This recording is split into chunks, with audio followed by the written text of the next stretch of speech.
Ask a smart home device for the weather forecast, and it takes several seconds for the device to respond.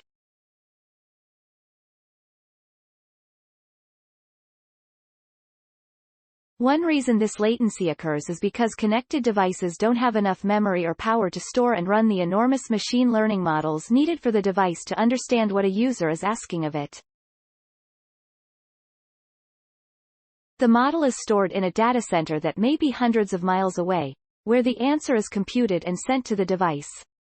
MIT researchers have created a new method for computing directly on these devices, which drastically reduces this latency.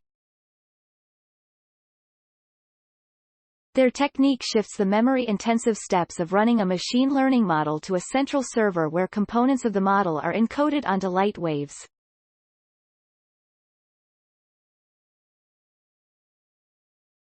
The waves are transmitted to a connected device using fiber optics, which enables tons of data to be sent lightning fast through a network.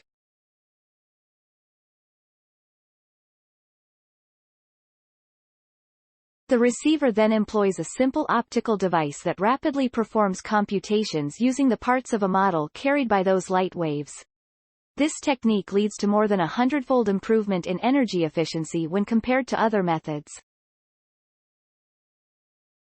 It could also improve security, since a user's data do not need to be transferred to a central location for computation.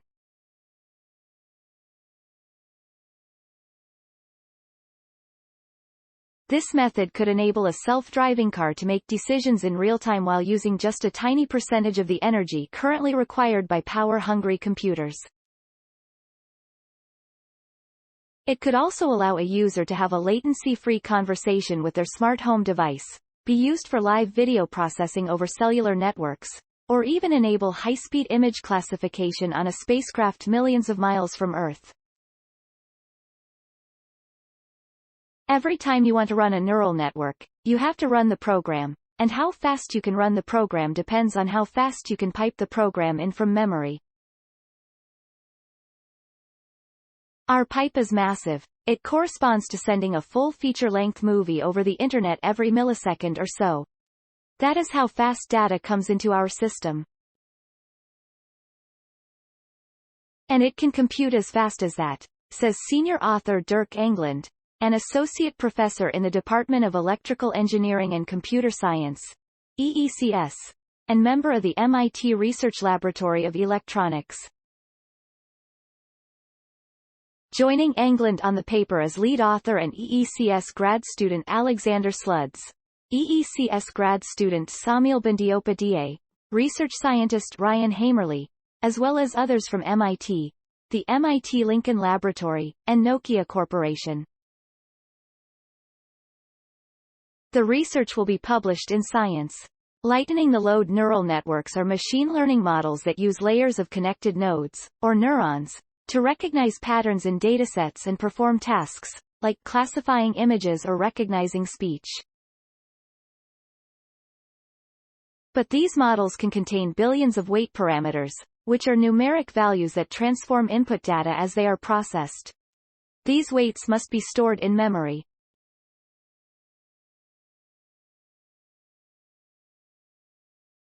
At the same time, the data transformation process involves billions of algebraic computations, which require a great deal of power to perform. The process of fetching data, the weights of the neural network, in this case, from memory and moving them to the parts of a computer that do the actual computation is one of the biggest limiting factors to speed and energy efficiency, says Sluds. So our thought was, why don't we take all that heavy lifting, the process of fetching billions of weights from memory, move it away from the edge device and put it someplace where we have abundant access to power and memory, which gives us the ability to fetch those weights quickly, he says. The neural network architecture they developed, Netcast, involves storing weights in a central server that is connected to a novel piece of hardware called a smart transceiver. This smart transceiver, a thumb-sized chip that can receive and transmit data, uses technology known as silicon photonics to fetch trillions of weights from memory each second. Thanks for watching. Please subscribe my channel for more videos.